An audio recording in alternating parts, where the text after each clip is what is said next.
जय हिंद एवरीवन। आज की इस वीडियो में हम लोग देखेंगे कि मैथ में कैसे हम लोग 40 आउट ऑफ 40 ला सकते हैं। देखो, ये जो मैं इसमें चैप्टर बताऊंगा आपको 10 चैप्टर ऐसे बताऊंगा जिनसे आपका मैक्सिमम स्कोर हो जाएगा।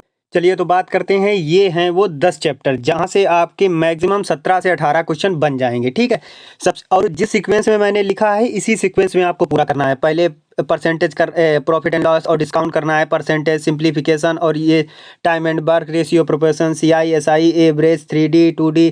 अब देखो हम बताते हैं। जैसे एक करना क्या है कि दीपक भाटी सर ने वो करवा रखी है मैराथन वन शॉट। जो भी लेक्चर में तुम्हें दिक्कत है वहां से कर सकते हो। ठीक है, एक हो गया आपका ये तरीका। दूसरा तरीका क्या है कि आपके पास जो भी बैच है, अगर आप आदित्य रंजन का लिए हैं या आदित्य रंजन सर का लिए हैं या दीपक भाटी सर का लिए हैं, किसी का भी आप लेक्चर लिए हैं, तो उसके जो मान लीजिए किसी जैसे प्रॉफिट लॉस में 10 चैप्टर हैं। ठीक है, 10 लेक्चर हैं टोटल। तो आप उनमें से शुरू के 2 से 3 लेक्चर देख लो। उससे होगा क्या कि आपको जो प्रॉफिट एंड लॉस है इसकी आपको वो मिल जाएगी कि मतलब जो बेसिक नॉलेज होती है वो मिल जाएगी, और आप अपने बेसिक नॉलेज से ही बना देंगे क्वेश्चन। अगर आप RW पे टेस्ट दे रहे हैं, आपको लगते हैं बहुत कम नंबर आ रहे हैं, तो ऐसा कहीं कुछ नहीं है। जैसा पिछली 2 बार से पेपर आ रहा है, अगर ऐसा आएगा तो आप बेसिक से बना ले जाएंगे। इसमें सब बेसिक से हो जाएगा। ठीक है, परसेंटेज आपको सेम करना है, या तो मैराथन से कर लो या तो जो आपके पास में बैच दिए हैं उनके शुरू के 2 या 3 लेक्चर देख लो। बस इतने से आपका आराम से हो जाएगा। सिंप्लीफिकेशन बहुत ध्यान से करना है, केवल बोर्ड मास का नियम जानना है।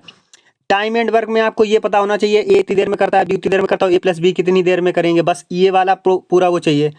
रेशियो मैंने आपको रेशियो आने चाहिए कि जैसे 3 रेशियो दिए गए हैं, जो बटे में रेशियो हैं तो उनको कैसे चेंज किया जाता है। CI SI में क्या कर सकते हैं, CI का आपको फार्मूला पता होना चाहिए, SI का आपको फार्मूला पता होना चाहिए। ठीक, वही SI बराबर PRT/100। उसी से आपके मैक्सिमम क्वेश्चन लग जाएंगे। एवरेज में क्या करना है कि एवरेज में अगर आपकी ट्रिक भूल जाते हैं या कुछ करते हैं तो एवरेज आप बेसिक से बना लिया करो। जैसे मान लो 5 का एवरेज ये दिया गया, 10 का ये 15 का ये दिया गया, तो 5 का बताइए, तो वो तुम बेसिक में गुणा करके घटा लिया करो। बेस्ट तरीका रहता है।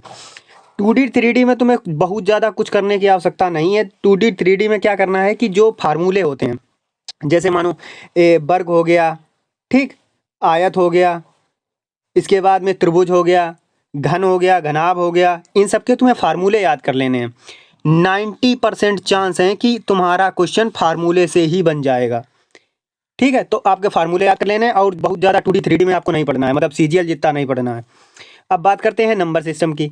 नंबर सिस्टम में आपको ये पता होना चाहिए कि वो जो नंबर दिए जाते हैं, जैसे मान लो कोई नंबर लिख दिया, ठीक है, ये नंबर लिख दिया, यहाँ पे x कर दिया, तो ये किससे कटेंगे, तो आपको वो पता होना चाहिए। 2, 7, 8, 9, 11।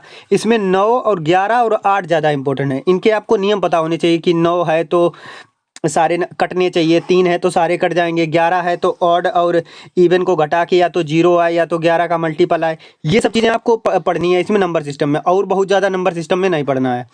अब बात करते हैं टाइम स्पीड डिस्टेंस। देखिए, टाइम स्पीड डिस्टेंस टॉपिक ऐसा हो जाता है कि इसके अंदर भी बहुत सारे टॉपिक हैं। जैसे नावधारा मिलेगी आपको, इसके अलावा रेस मिल जाएगी, ट्रेन मिल जाएंगी, और बहुत से टॉपिक हैं। लेकिन आपको अभी उतना ज़्यादा समय नहीं है तो बहुत ज़्यादा उसकी तरफ मत जाइए। आपको क्या करना है कि जो सीधा होता है कि चाल बराबर दूरी बटे समय, वो आपको पता होना चाहिए। इसके बाद मान लीजिए अगर कोई किलोमीटर प्रति घंटा है तो उसे मीटर प्रति सेकंड में कैसे बदलेंगे, डिस्टेंस दी गई है तो दूरी कैसे मतलब टाइम कैसे निकालेंगे और चाल कैसे निकालेंगे, बस इतना पता होना चाहिए। और मैं आपको विश्वास दिलाता हूँ, अगर आपने ये 10 चैप्टर कर लिए तो 17 से 18 क्वेश्चन बना ले जाओगे ईजिली। अब करने का मैंने बता दिया है कहाँ कहाँ से करना है। ठीक है, बाकी अगर और भी किसी चीज़ पे वीडियो चाहिए तो कमेंट कर देना, और यहाँ तक आए हो तो यार सब्सक्राइब जरूर कर दो, शेयर भी कर दो। Thank you.